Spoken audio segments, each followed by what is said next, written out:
எல்லோருக்கும் வணக்கங்க.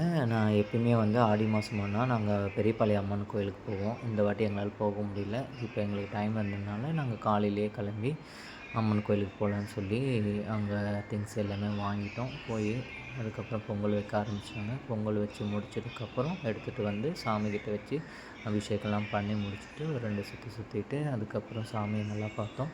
இந்த டைம் வந்து ஃப்ரீயாக தான் இருந்தது. எப்பயுமே வந்து ஆடி மாதம் ரொம்ப ரஷ்ஷாக இருக்கும். இந்த டைம் வந்து ஃப்ரீயாக இருந்தது. சாமியை நல்லா தரிசனம் பண்ணோம். சாமி முடிச்சதுக்கப்புறம் பக்கத்தில் அணைக்கட்டு டேம் இருக்குது. அந்த டேமில் போயிட்டு நாங்கள் திங்ஸ் எல்லாமே எடுத்துகிட்டு போனோம். எடுத்துகிட்டு போய் அங்கேயே சமைக்கலாம்னு சொல்லி ஸ்டார்ட் பண்ணேன். சமைக்க ஆரம்பிச்சுட்டு அதுக்கப்புறம் வந்து பக்கத்தில் இருக்கிற டேமும் விசிட் பண்ணோம். மழை டைம்னால நிறைய தண்ணி போயிருந்தது. கோவில்கிட்டேயும் சரி டேம்லேயும் நல்லா தண்ணி போயிருந்தது. அதையும் நல்லா பார்த்து முடிச்சுட்டு ஃபைனலாக வந்து எடுத்துகிட்டு போனது எல்லாமே நாங்கள் சமைச்சு அங்கேயே சாப்பிட்டுட்டு நாங்கள் கிளம்பிட்டோங்க. தேங்க்ஸ் ஃபார் வாட்சிங்.